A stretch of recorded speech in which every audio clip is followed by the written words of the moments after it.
Welcome back to Divulgence, everybody. I am happy to be welcoming back my good friend, author, filmmaker, researcher, William Ramsey. How you doing today, William? Doing good. Glad to be with you again, Jordan. Always a pleasure. Today we are going to be talking about the Parallax View, starring Warren Beatty. It's an Alan J. Pakula production. It's part of what some call his Paranoid series, which also involves Clute with Donald Sutherland, which is a great movie, and one of my all-time personal favorite movies, All the President's Men, with Dustin Hoffman and Robert Redford, rest in peace. But this one is also an amazing movie. It's got a lot of kind of nods and themes related to a lot of the 60s assassinations that went on, but a lot of the stuff is actually very relevant today with stuff going on. So yeah, we're going to run through that movie. We're going to show you some slides and kind of break down some of the different Easter eggs and imagery and symbolism and whatnot. So where would you like to begin, William? Just like you said, you did the background to the film. It is relevant to today. It's very much like the paranoid thing that involved Beatty. And in real life, he was involved in the 1968 election, much like Frankenheimer, RFK, where RFK got the nomination and was shot. I think it was June 1968. And I think it affected Frankenheimer and Beatty. And Frankenheimer I've covered recently because of Manchurian Candidate. We did Manchurian Candidate last time. Correct. For people who don't know. So this was kind of like like I was thinking another episode, this is what came to mind right away in the context of Charlie Kirk and all these other assassinations. And I was just on Sam Tripoli's Tinfoil Hat, who you've had contact with. And he named it the season of our episodes. The season of assassinations is upon us. And I think that's very apt and correct. And I think it's important to how these movies, even though they're fictional, they have themes in them that rhyme or overlap with reality. That's why they're made, right? So even though All the President's Men is fiction, but it's obviously like attempted to be I would say it's from the left view of All the President's Men and gave credit to those two guys. That's a whole different story. That's a whole nother show. But I think Parallax View is really important. 1974. There was based upon a book by a guy by the name of Lawrence Singer, who had an intel background. He was a member of the OSS, precursor to the CIA. So this guy knew espionage and things like that. And his book, this isn't one of those things like Manchurian Candidate, where the book they based the film off the book. The book is very different in my understanding. I haven't read it all the way through, but it's very different than the film in that Lawrence Singer places this kind of parallax view about people getting killed after JFK, which is really a true story. And this one is different in that there's a bunch of assassinations after a fictional character, Senator Carroll, who was killed at the Space Needle in Seattle. And he kind of infamously stated, I think it's a very important phrase, and I've looked at this film over and over again. I've done a show with the PSYOP Cinema guys. But I've looked at this film over. He says something very important right before he gets shot. I'm too independent for my own good. And it just ties into reality, because if you follow the lead up of Kirk, I've been called too independent for my own good. If you look at Charlie Kirk, and what led up to his assassination in September 10th, he was becoming more independent. And it seemed like he was morphing and growing. And if you look even farther back to like the assassinations of the 60s and things like that, you actually kind of see that same process in a lot of those people who were shot. Like Malcolm X was changing and morphing and kind of moving away from the Nation of Islam, is my understanding, or MLK kind of speaking out against Vietnam and things like that. So he wasn't just a civil rights leader. He was kind of like a cultural leader too. And so I think that some of the themes in this film, and we're going to spoil the living daylights out of this film. So if you haven't seen it yet, go watch it, guys, right now. We'll wait. It's worth your time. It's really, and the ending is not a positive ending. It's not something where like things are tied up. Ending, yeah, it's a great ending. It's a It is. shocker, really. It's a true ending, right? It's a true ending. Yeah, no, it's incredible. But I think it reflected those times, because a lot of those assassinations were not resolved and have not been resolved to this day. We're still bickering about JFK documents in 2025, and it's an incredible event. That date, like, all Americans, even though I wasn't even born yet, like, we're still remembering November 22nd, 1963, because it was such an important change of an event. And so I think that Charlie Kirk will be something different for this generation. Charlie Kirk will be this generation's lone gunman. Like, all these themes are popping up again that were in this film too, right? Yeah, they all pop up in this film. Absolutely. Right. So I think it's perfect time for us to be talking about it. Agreed. So I guess we'll get into the assassination, the first assassination first. I would assume we'd start there. Yeah, I think that we start there. We're going to ruin the clip. One of the interesting things just at the outset is the film is bookended by 2 Warren Commission exemplars. Yes, that's right.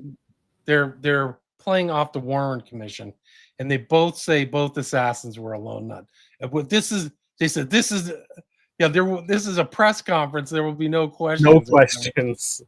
So they're just stating, like, this is what we know. So it's like a star chamber or something like that, and it happens at the very end. And I think that's a good device to kind of say, like, oh, this is like the consensus opinion, and you better believe it, right? And I think that's happening with Kirk. Like, Tyler Robinson shot him with a 30-06. I mean, it's incredible, like, all this rifle stuff that's aped in this movie and that movie, and I mean, in the Kirk assassination. And like, apparently you're not allowed to question whether somebody else did it in the I don't watch the TV, but apparently you're not allowed to kind of question the narrative that, Tyler Robinson did it. And they did all these weird stuff, like just taking apart the Kirk assassination. He's not shot with a 30-06. A 30-06 will take down like an elephant, like a huge elk, or like a moose. The bullet cartridge is like 3 inches long. It's huge. It has like kinetic force of like 1,400 pounds per square inch or something crazy. Like, Charlie Kirk would have shown like huge. So even that's a problem. And then the guy like changes clothes, supposedly takes apart the gun and puts it back together. Like, these stories are not credible. They're not credible. And then it takes time to like text his tranny furry boyfriend.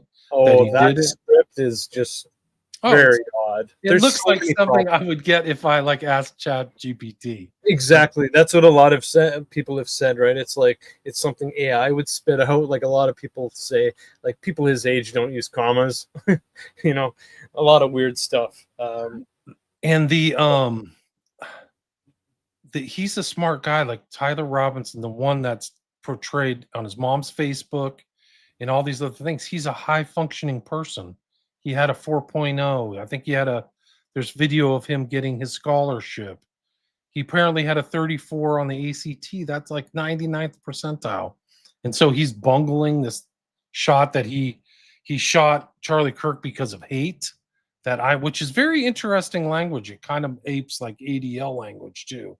Like, Charlie Kirk is a hater, which is really sus language. But I mean, just the overlap between this and the other thing is like these weird security services that are around Kirk and the security guards who do weird things. Yes. If you go back to like some of these assassinations, like RFK, there's a weird security guard right behind RFK named Thane Eugene Caesar. And Noguchi says like the shot come within like 6 inches of his head. So it's not Sirhan. And you see weird security things around MLK. And the Secret Service does weird things around JFK. And I don't know the story about Malcolm X, but I do think that the FBI had a lot of agents around him. So what's going on with Kirk? Like, who are these strange people around making weird things and not even going after his body after he got shot? Like, it's almost like they weren't in shock. Like, that's the thing. Like, you would hear they that. Knew what to do. And it wasn't, it's weird, let's save this guy. It just seemed odd. Like, they just dragged him off. Why didn't they just like try to do CPR there? well, you know, what's going There was on? none of that. No, it Yeah. looks like maybe things were passed off. It was very odd. You know, the crime scene was dismantled. You know, there can't be any investigation now further into that. Yeah, very odd behavior by the security people. Right. So, I mean, and you see this kind of thing with the parallax view. This parallax for people is like if you move to the left or right, your vision will change things. And I think Beatty's character's name is Frady, and that's kind of what happens to him after he changes his view, right? So it starts off with a shooting of Carol, and I think Frady's there, right? He's on the needle, Yeah, and it's he really a doesn't. great shot. Cinematically, it's pretty cool because they're on the top of the needle, and then the patsy conveniently dies, right? Oh, right, yeah. So after the shooting, yeah. So they're there up on the needle after the shooting. He gets chased up onto the roof, and then falls off. Very conveniently, right? Yeah. Yeah. And this shot here, just personally, it just makes me think of RFK. Some of those famous shots of RFK on the ground, and they're tending to his neck, and everything. So that's just something that I see from that. Yeah. I would love to show video, but I don't think you know, YouTube won't allow it. Yeah. What clip do you want to show? Well, what happens next, right? So, like, time passes.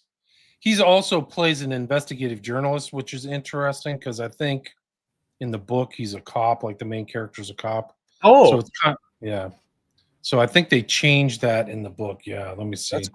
that's Yeah, quite different. it's a lot different. Yeah, and I think it's a good kind of convenient kind of thing because he's on this kind of investigative search, right? Yeah. So before we play your clip, and before we move on from this kind of part of the movie, I just wanted to point out a few things that I personally noticed. So it's on Independence Day. We have what's her name, Lee Carter. She's one of the witnesses of the assassination that eventually gets killed off, and it's interesting because she's wearing she's dressed in similar colors as Jackie Kennedy on November 22nd, 63. That's one thing that I noticed. Also, her comment about, you know, some say they don't know which party he belongs to. So they're already building him up as kind of a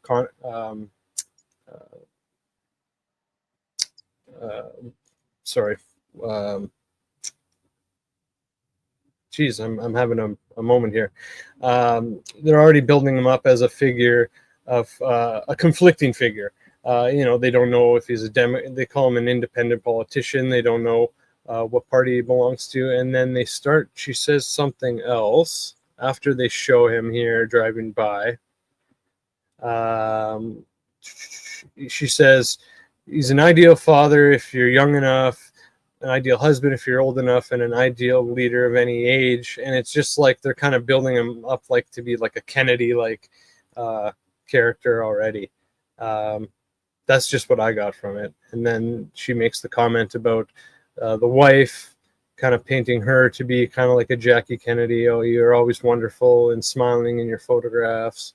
So yeah, those are just a few things that I noticed. But what clip do you want to show? Is it before the assassination? I Or don't just... know. I'd rather not show any kind of video, honestly. Okay.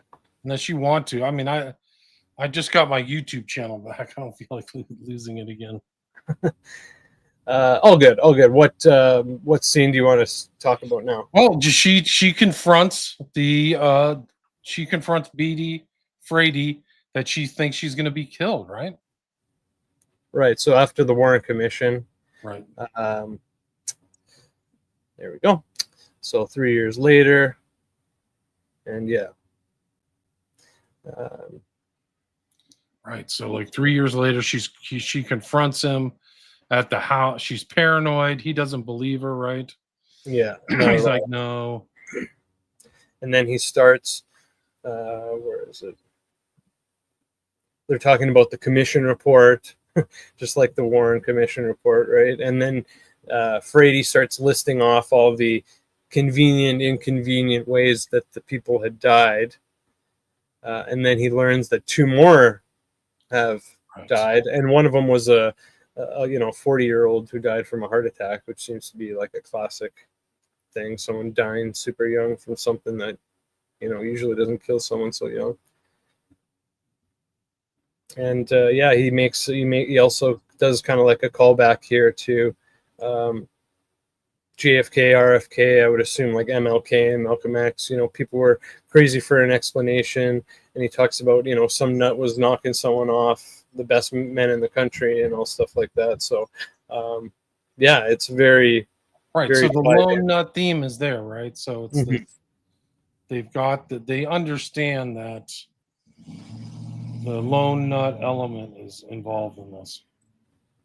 Drowning, so accidental, like SNK drowning. A fishing accident. Right. So they've got, and it shows like almost how in real life, like there was like, I think it's Richard Belzer's book Hit List, right? Where he goes through and there's like 40 strange deaths after JFK from very early. Great book. For like 10 years, even into the 70s, actually. Because once they started doing these House Committee on Assassinations and stuff, people were supposed to show up there in the 70s and then ended up dead. That's like right. Rosselli and the Sam Giancana. That's right. So you can just go to the next slide. So then she ends up dead, obviously. Right. So she ends up dead, and then he goes to the he goes to the morgue, right? And what's her? She's supposedly overdosed, right? Yeah. Well, so she was alcohol, and apparently she was driving. The wheel of a car, right? Wow. It sounds like reminiscent of Marilyn Monroe or something, barbiturates. Right.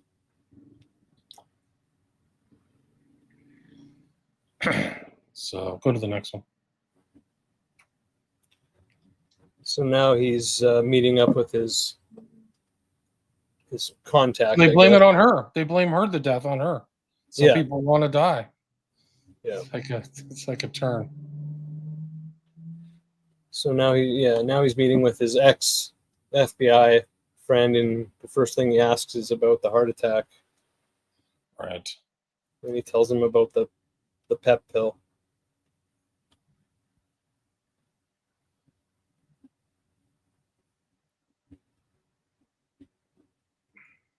So yeah, you got a pill for it, a pep pill. Yeah. Makes them look like they have a heart attack. So now he decides he wants to go undercover. And this guy, obviously, it's a good idea. He decides that you got to have 2 covers. So he gives them one name, but then he says if they investigate the first one, they'll be less careful with investigating the second one. So they end up giving them 2 covers, getting 2 different fake IDs, which does comes up again in the film. They look past the first one, and then the second one I think holds. Right. So this is his cop buddy, right? Yeah. So they want to make him a weenie wagger. Gives him a reason why he wants to hide his identity. So it's all interesting. It's interesting how he's kind of creating himself to be. I mean, this is throughout the whole movie. He's creating himself to be the perfect patsy, right? Right. It's like that's when the interesting twist of the whole thing is like he never keys in that it's going to be used against him, right? Like he's a psychopath. And this kind of, there's elements in this film that tie into reality, which is like psychological tests and, things going out. There's this guy Gittinger in the CIA, and that's what he did. He would give people these tests to try to determine their innate psychology. So it really was, and this is like something that happens when he discovers the Parallax Corporation. So he's at the bar, kind of scouting things out at Salmon Tail or wherever, and this is where he meets the deputy and the sheriff. Gets into a big old bar brawl with the deputy, which is interesting. He's just an investigative journalist, but he's able to pull a fight on this sheriff's deputy. So yeah, here we go. Meets the sheriff, and then he thinks that this guy's kind of helping him, right? They have some drinks. They're talking about suspicious details in the story, and he makes it seem like, okay, well, we'll take you to where this last guy died on his fishing accident, and we'll look in to see if we can drowned, right? Yeah, exactly.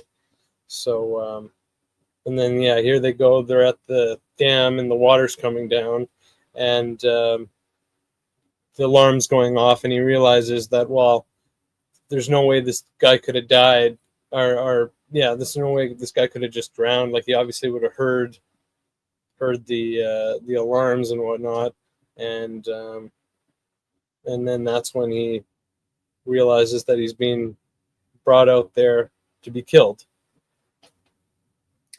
And apparently they decided on these shots that pervade the whole film as like very distant shots. One of the things that I researched is like a lot of darkness, like really intentionally dark lighting, and observance from a great distance, like Beatty's being watched, which is intentional. So I think it conveys like this kind of he's being watched view, which I think is right. Because he is being watched. At a certain point, he is being watched. I love that. I'm just noting that because that is huge. Yeah, I love that. That's like that's why I love Kubrick movies so much, because he's so creative and he does so much wild stuff. So you got to pay attention. So that's why I like going over these movies with you. That's a good one. I like that a lot.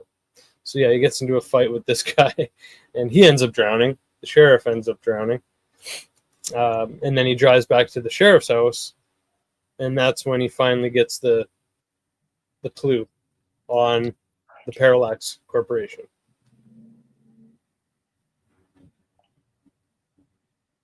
Finds the test.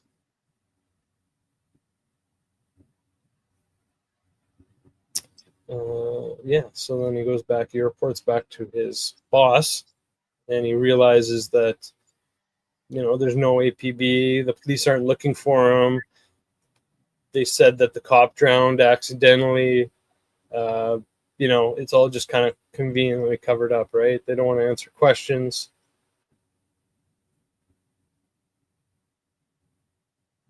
Right. So then this is his boss, right? So this is the guy at the newspaper who's going to make the decision on his investigation, right?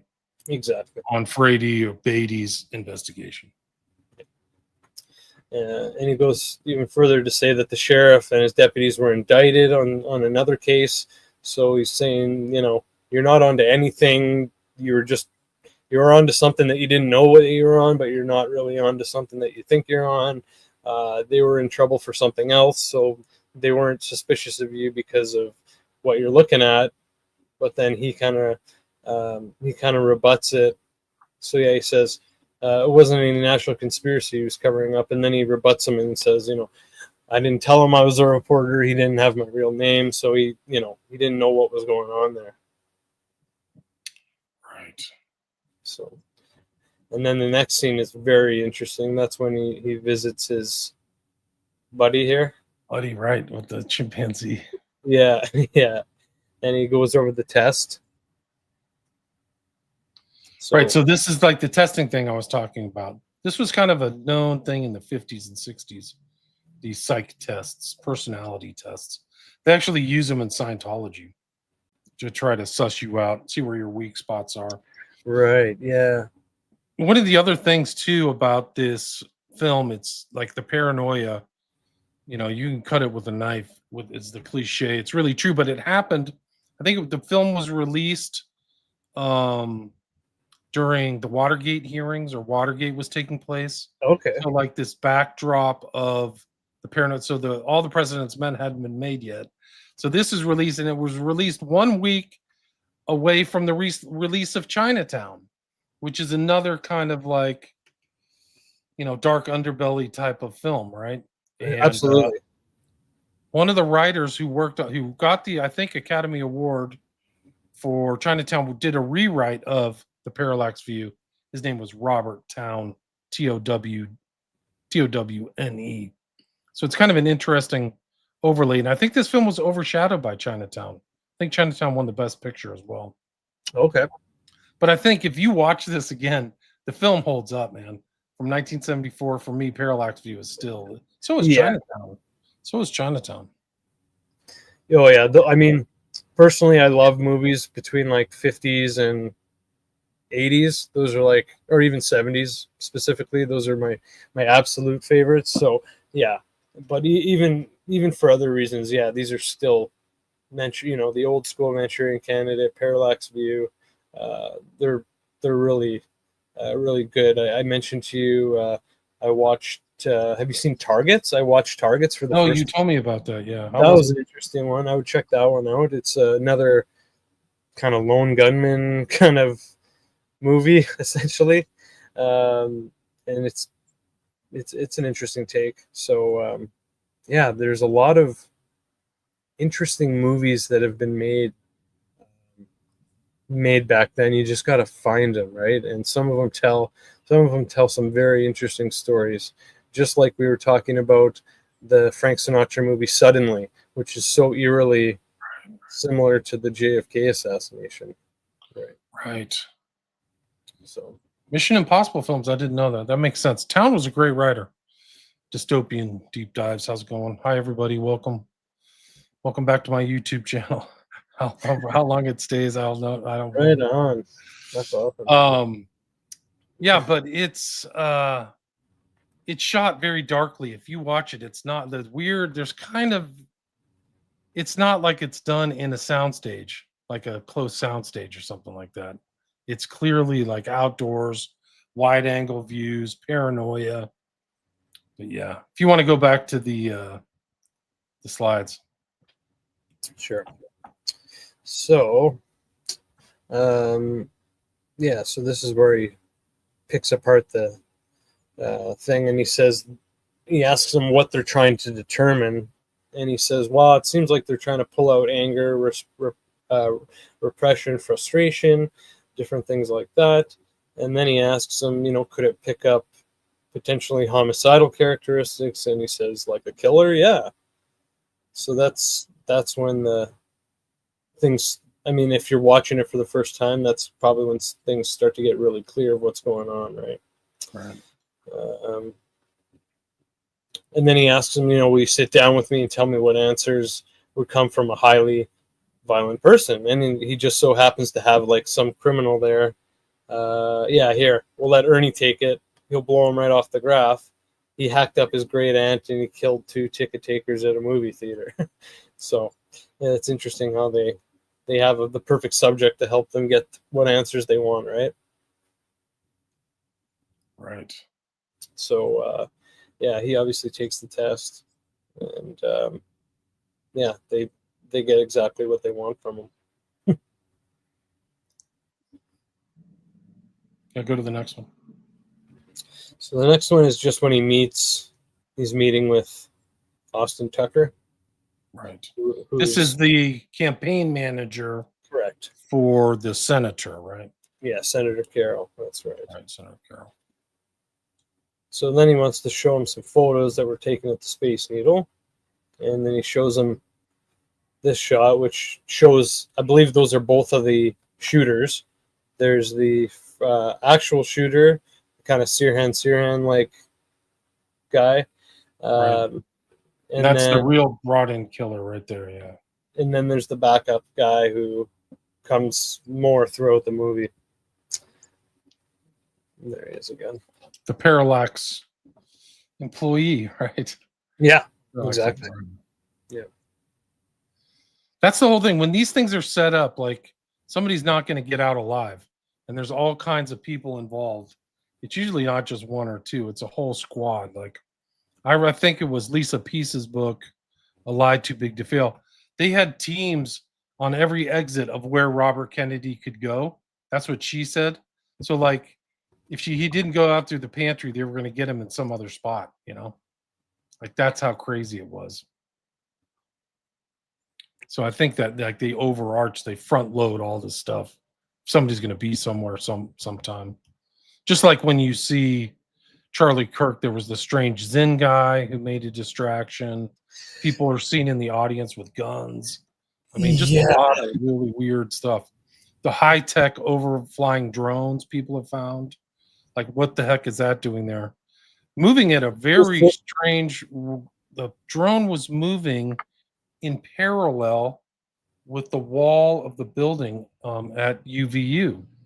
Like it wasn't doing some kind of strange flight. It was doing it in a very sophisticated, controlled manner. So I haven't heard about the drones in the Kirk. yeah, no, there's definitely a drone. Yeah, let me see if I can find it. It's a high-tech drone. It's supposed to look like a little bird, but I mean that's another exemplar of like what the heck is going on. Why is that?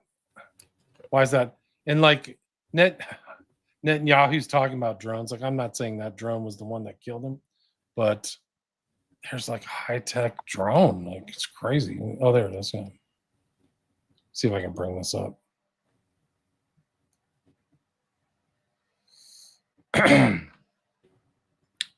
But like the technology. And I think that what they were trying to convey at Parallax View at this time is this kind of was the high-tech stuff. Like they were, you know, we'll see later on you know, other things, like when he's in that kind of like mind control thing, like that to them at that time was like top media type stuff.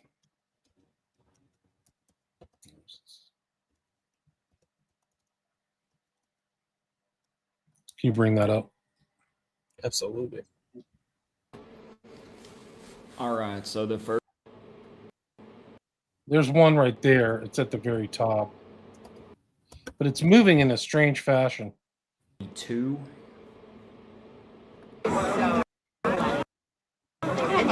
It moves so fast. Right here. Oh, that's not the best. This isn't the best one that I have. The other one is somewhere else. Let me see if I can find the other one. That's not the best one. Do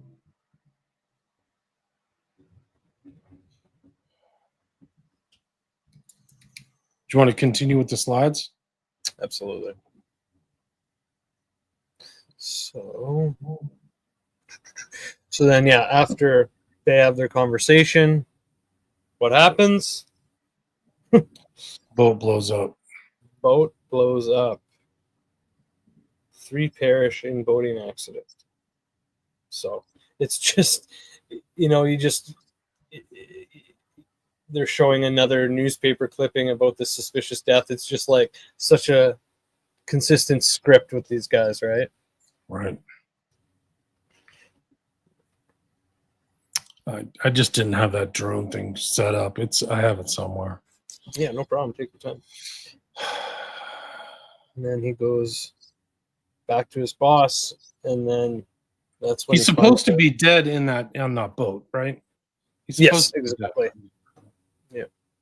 So he tries to use this to his advantage. Goes to his boss and says, you know, you're the only one that knows. Don't tell anyone.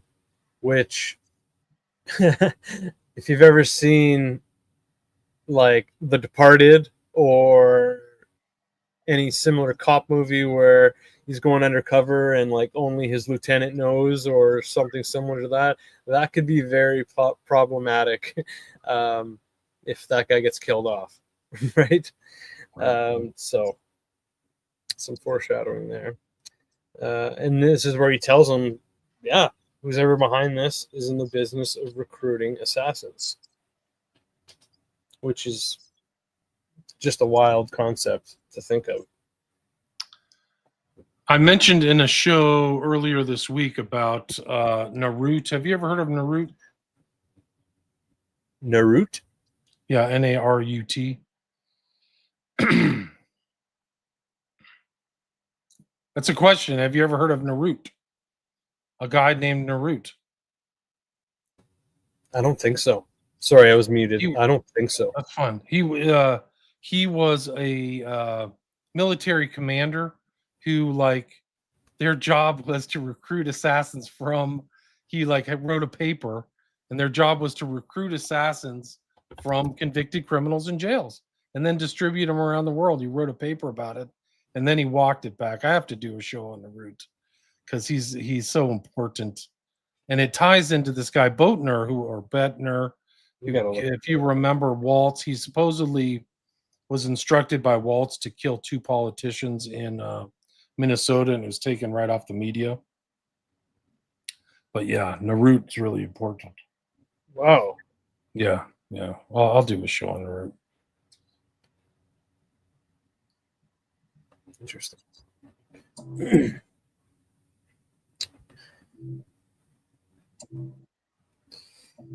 And then he goes back home, and they reach out to him. The Parallax Corporation. They tell him, you've got some very interesting scores. Obviously, he had the guy help him fill it out just how they would probably want it. So it's safe to say that's why they got back to him so quickly. And during this whole scene, I kind of really like the scene because he's just playing such a character. He's playing like, oh, I don't give a shit about this, and he's trying to be like a really aggressive guy and just show off those tendencies that they're looking for. You know, he's cooking.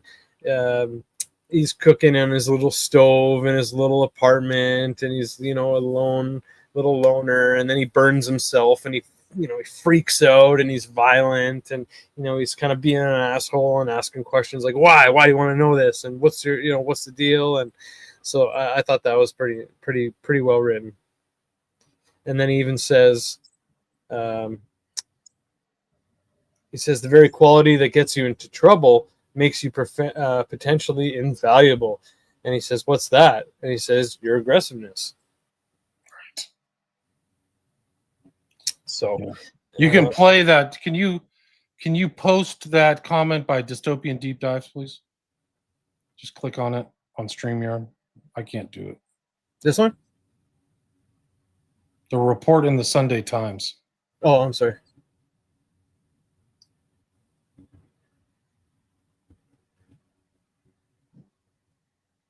Where did it go?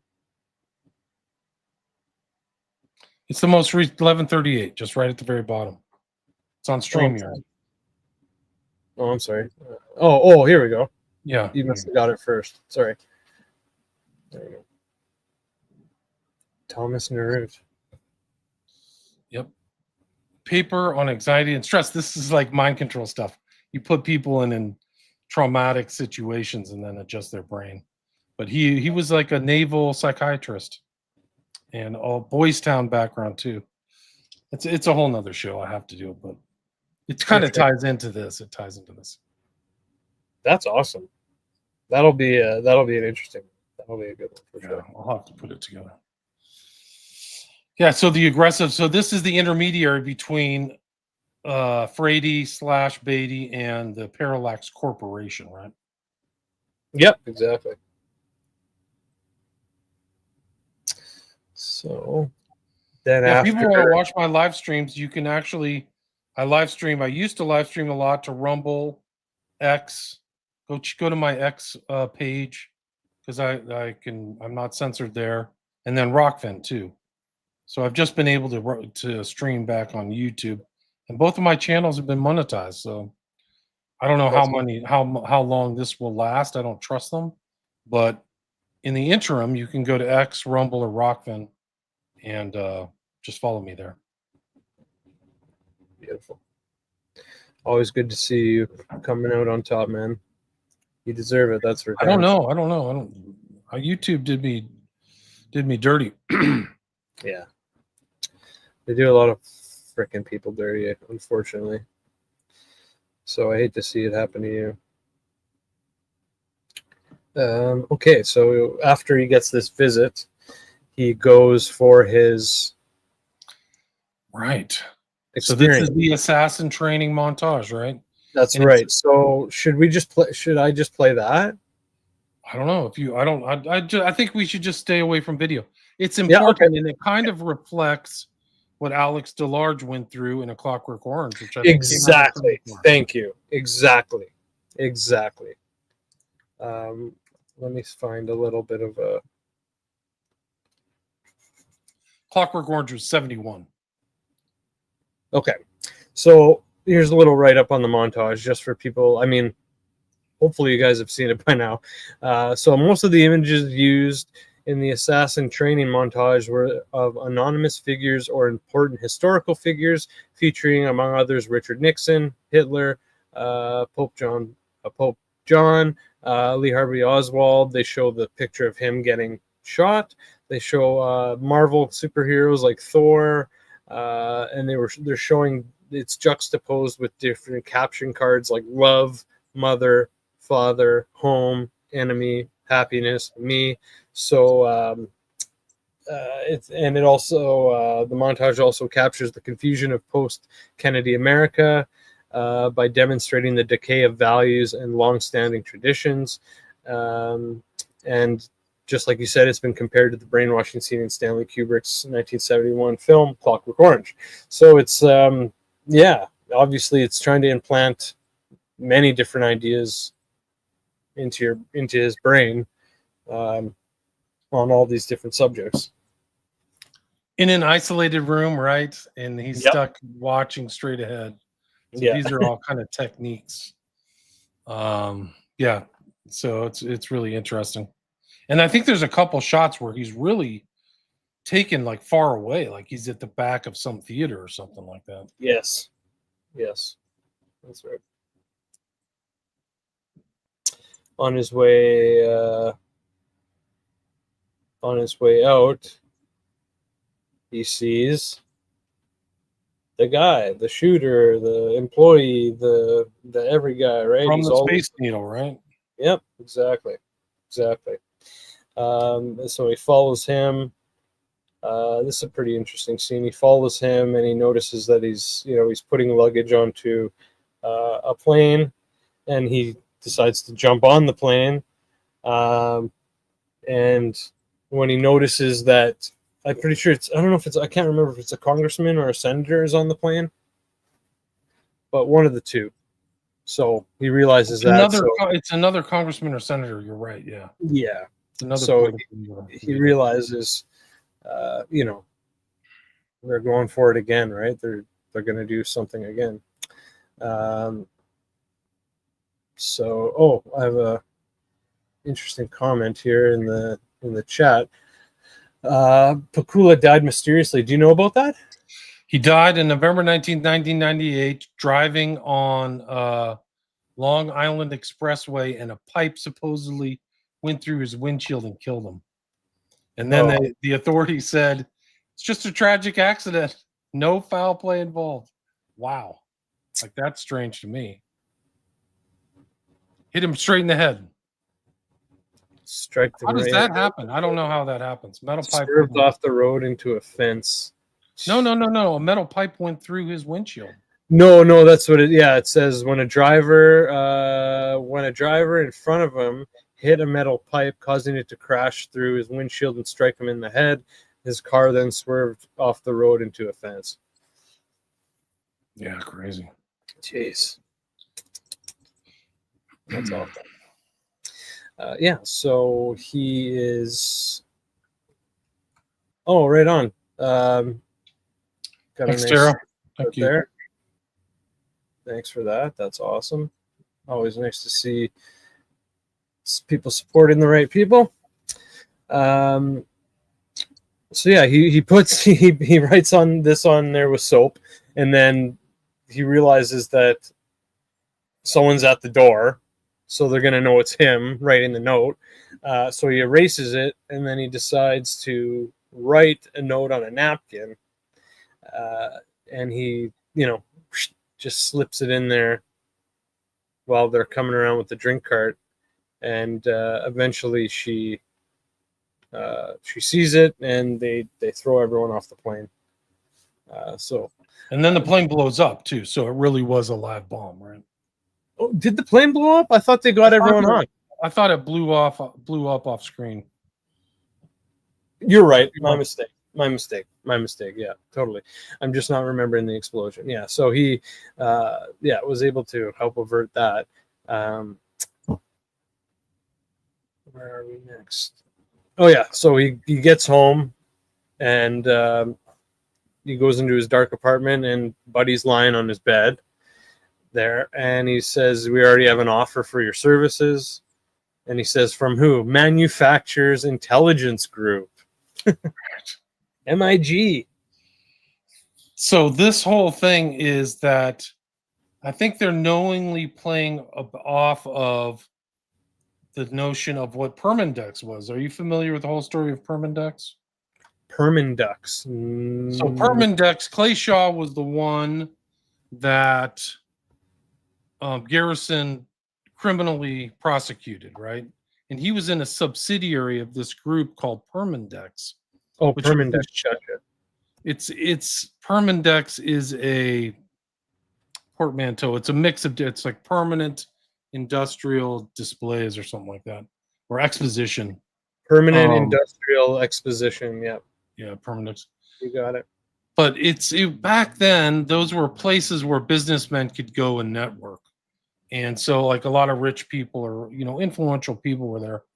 But it was like mob connected. There were guys in the, spooks. Joe Bonanno of one of the crime families was in there. So it's just like, it was very dark. And like there were supposedly payments. Like some people have said that Permindex was an essential component of the JFK assassination because that's how payments were distributed through like money laundering. And that's kind of what this manufacturer's intelligence group sounds like. It's something like that. And Shaw was definitely connected. He was the right guy to kind of sue. He was a Knight of Malta, was a decorated military veteran of World War II. So he was connected. There's no question about it. Interesting.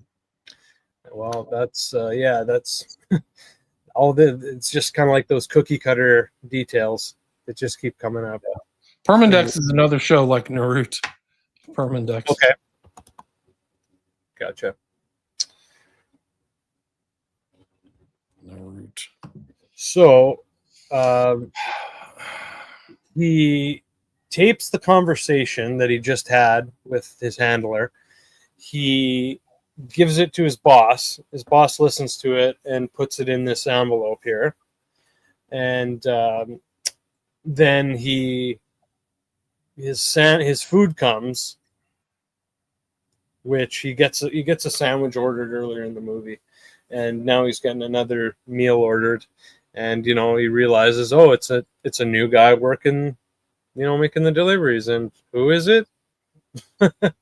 Mr. Parallax. Right. So the already trained assassin, going all the way back to Senator Carroll. That's right. So he had a massive coronary. So all these people are dying again. Yeah. And then, boom, the money's not taken. It wasn't a robbery, nothing like that. It was just they took the evidence. That's all they needed.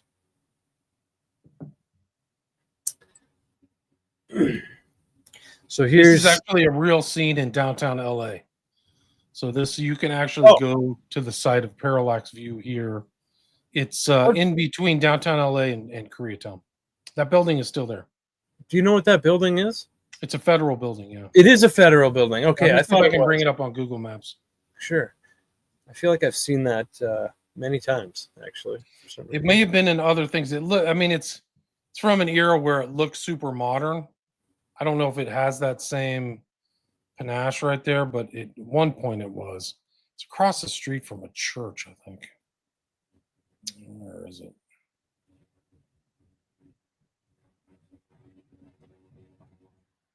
You can just continue. Sure. So he is again. He's meeting with his handler again. These next few events kind of confuse a few people, so it's good we can go over this. I noticed reading comments on other sites, some people were confused by what happens in these next couple scenes. But anyways, he's meeting with his handler and he's telling him to go somewhere. He's going to meet with a team member.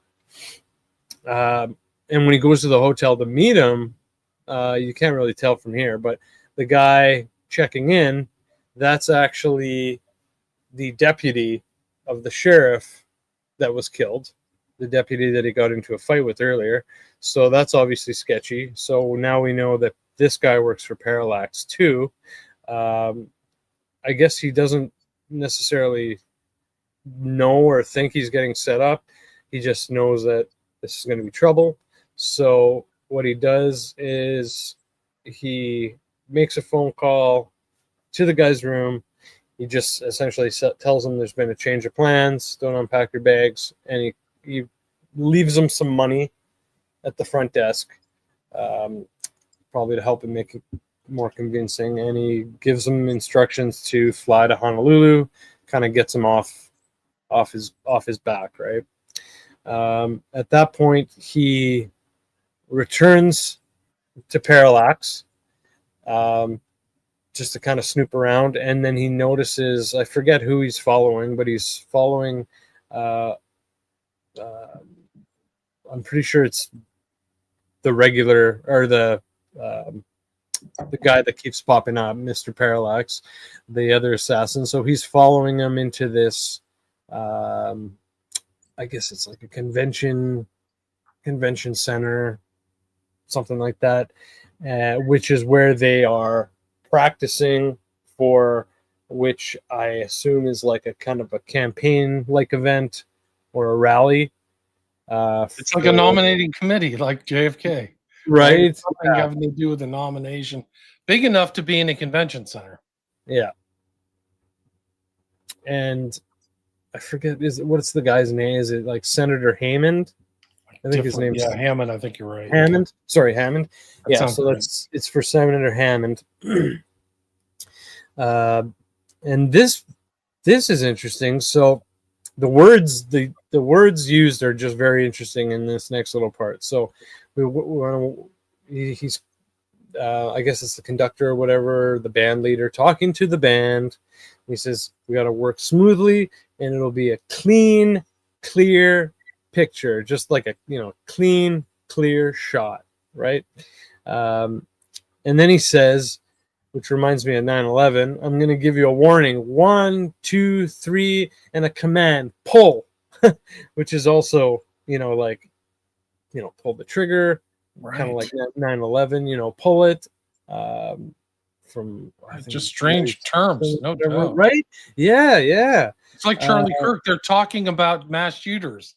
Like, how does exactly this happen? Exactly? Like, what do you think about these mass shooters? There's too many of them. Well, what this thing can be stopped with the mass shooters, and then he gets shot. And then boom. And it's like almost like it's choreographed. Like there's something. That guy who was asking him questions is part of the. I forgot what they were, a counter Kirk group. He wasn't an independent. Yeah. Oh, okay. I remember seeing an interview with him. There's a streamer by the name of Destiny. Have you ever heard of him?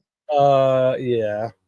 He was running this kind of counter Kirk operation, and that guy was part of it. He was one of them, like in the left-wing activist groups. I didn't know that. Yeah, no, and it adds another level of oddity to the Kirk shooting. Like, why are you there at that time? Who sent you there to confront Kirk? And why did the shot or supposed shot take place when you're asking him about mass shooters, which we're in this kind of mass shooter cycle? Like, it's crazy. It's absolutely crazy. Right.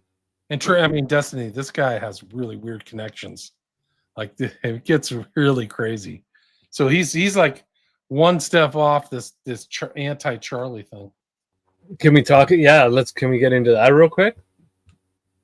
Before Well, that's all I know. I don't know what else. Oh, sorry. Okay.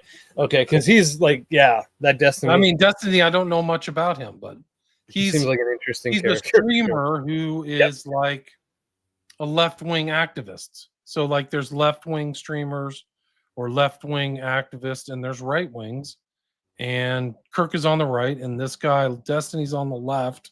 Yeah. I think he's like trisexual or something like that. I don't really even know. He had some weird connection to Nick Fuentes, and then he's working on this anti-Kirk thing, and a guy from his organization starts asking Kirk about these questions. So there's a lot of weird secret financing all over the place too. So there's a lot more to the Kirk story, kids. That's where it gets pretty muddy, I'm sure, right? Yeah. Can you bring up what I brought up on the screen there, the other box? Yeah. So this is where. Yeah, this you can see him walking. Oh, that's the actual building. That's the Parallax building. That's the Superior Court. Now, this was the back in the modern sense. This is actually the shape of a monolith, which in certain contexts can be considered like an occult, diet thing. And it's kind of weird, just kind of this triangular pyramidal things propping it up. But it's right here. This is like Koreatown. There's a big church here, First Congregational Church of Los Angeles. And then here's the whole building. And the guy walks by the building at the end, yeah. Crazy. So there it is. That's the Parallax building. That's so cool, man. Thank you for sharing that. I like that. If you're in LA, you can go check it out. Yeah, I'd like that. Put that on my list. So yeah, here we go again. Get your concentration here. Make a good, clean, sharp picture. Just sounds like they're talking about taking a shot again, right? So while this is all happening, here we got. He's still following. Frady is still following this guy, right? Yes. He follows him up into the rafters of which kind of this overlaps with the end of Manchurian Candidates, the same kind of motif. Yes, that's right. That's right. It absolutely does. It absolutely does. So here we go. As Hammond Hammond comes in, just to kind of go over the plans of the rally or whatever. And as he's driving away, bam. Takes one, right? Another assassination. But Frady doesn't have the rifle. He doesn't have anything, right? Nope. Frady's just running around. So at this point, he's hoping that, okay, I'm about to prevent something, but all of a sudden, boom, a shot goes off, right? And it's like, oh shit, what's going on? Frady looks down. What does he see? Oh, wow, a rifle's right there, almost like Kirk, right? They found a rifle in somebody's front yard or something like that. Something like that, exactly. Intact. Like he took it apart and then put it back together. Yeah, how does this make sense? Yeah.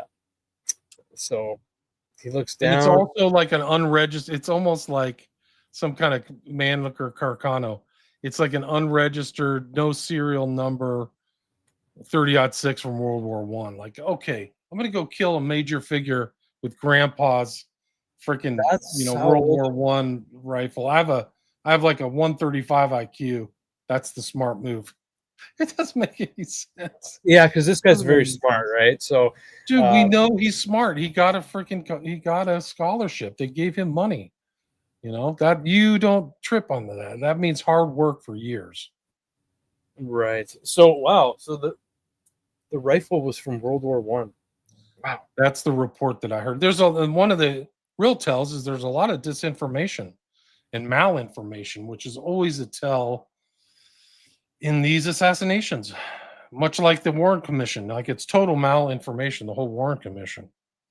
Like who has the power to do that? To make the fake Warren Commission that kind of is what bookends this film, this kind of fake commission. And that's the question you have to ask about JFK and the Kirk thing. Who has the power to distort the facts and keep things cloudy and muddy and murky intentionally, and lay false holes and put in disinformation? Like, there's information manipulation taking place on the Kirk. It's only been what, 2-3 weeks, 3 weeks. It's still happening right now. It's not clear. So Yeah, no, not at all. Not at all. he wasn't shot with a 30-06, that's for sure. That's what they're telling us. So he sees the rifle, and essentially that's kind of when things start to click. Like, oh, He starts to figure out something's wrong. Frady finally figures out what's going on here. And then all of a sudden, he's up there with the rifle, and look at that, right? How perfect! How perfect! It's just like kind of similar to Charlie Kirk in a way, where he's up on the roof. He's up on the roof, right? Perfect place to be. So then he starts to, after hiding for a bit and running around, he decides to make a run for it, but boom, someone else sees him. So he's running for. This is a wild scene. The end scene is pretty wild. He's running towards this white light. It's just like the end of the movie. It symbolizes, the end of the movie. It symbolizes, getting away free. It symbolizes life or death. He's so close. Coming to the truth. Right. Thank you. But like so many people, when they're so close to the truth, bam. Which is what it bookends with the intro, where the guy's the waiter, but he's probably not the real shooter, right? Right. Did we see him shoot Senator Carroll? I don't think so. No, he's just there for backup. Yeah. He's the one that he didn't know he's a patsy till the very end, much like Oswald. He slowly realizes he's the patsy, Oswald does. Yeah. And then he's like, oh, I'm the patsy. Oh, shoot. I'm in trouble. Yeah. What's going to happen next? He doesn't know it till the very end. He's just swimming around these murky waters. He doesn't know what's happening. And then it's like, now I get it. They were going to kill Kennedy. Yeah, it kind of, in a way, this kind of symbolizes Oswald too, because like where Oswald went to Russia and was dipping his toe all over the place. This guy is the same thing. He's going into the Parallax Corporation. He's dipping his toe here. He's setting his own kind of legend. He's setting it just to this day. He's writing his own legend. Exactly. His own legend. Exactly. So we don't see the movie ends, but you can see like that's what they're doing with Oswald. They're making a fair play for Cuba and all this other stuff. And he's a Marxist and all that, which I don't know if there's really that much evidence that he was a really true believing Marxist, but there was enough to make him one. Oh, right. Which now so-called evidence can be even thinner, and they'll paint it on, right? Right. This movie is so good, guys. You got to check it out. I know we ruined it, but it's even worth a watch. Just even if you know the whole story, it's just. Oh yeah, well, it's like just like I said, it's like a Kubrick film where you could rewatch it and you can pick out different things. Yeah. So just like you were saying, it bookends with the Warren Commission again, but just like you were saying about Oswald. So here, lone gunman. They revealed Frady was obsessed with the Carroll assassination. So they're making him out to be, this unhinged guy writing his legend yet again, right? So, in his confused and distorted mind, he seems to have imagined that Hammond was responsible for the senator's death. Right. And then this is a good one. Right at the end, he says, although I'm certain it will do nothing to discourage the conspiracy peddlers, there's no evidence of a conspiracy. And then, of course, there will be no questions. It's still the same today. It's like, look at where is Kash Patel and where's the conference? of people asking him questions. It's not, that's another tell. It's not happening. There isn't something where like, here's what we know, and I'm telling you, and we're the most transparent, administration ever. The fact that it's not there tells you everything. There's so many tells of like connections and collusion around Charlie Kirk that people just have to be super suspicious. I love the way they use conspiracy peddlers because we haven't gotten away from that label conspiracy. I still get called a conspiracy theorist all the way to today. Conspiracy is the norm, guys. Sorry. Yeah, I got to wrap it up, bro. I've been standing for like 3 hours. That sounds good. That sounds good. Thank you, William. Thank you again for your time. We'll definitely have to bring you back. Before you go, though, for those who aren't aware of where to find you and what you do, can you just let us know? Yeah, you can. My podcast, I think, is in the top 18,000 podcasts in the world. William Ramsey Investigates. I have 5 documentaries. I post a lot at my Patreon now. I have 5 documentaries there you can check out. And I've got 5 books you can Amazon. You can just buy them off Amazon on a wide variety of different subjects. Beautiful. All right, William, thank you. And everyone, please check out William's YouTube page, which is now back up and running. Please also check me out on X at Divulgence Pod. You can check us out on Spotify, wherever you get your podcasts. And please help me grow my channel. Please subscribe to the Divulgence Podcast YouTube channel. And everyone, thank you for watching, listening. Thanks to everyone in the chat. And everyone have a great day. Take care.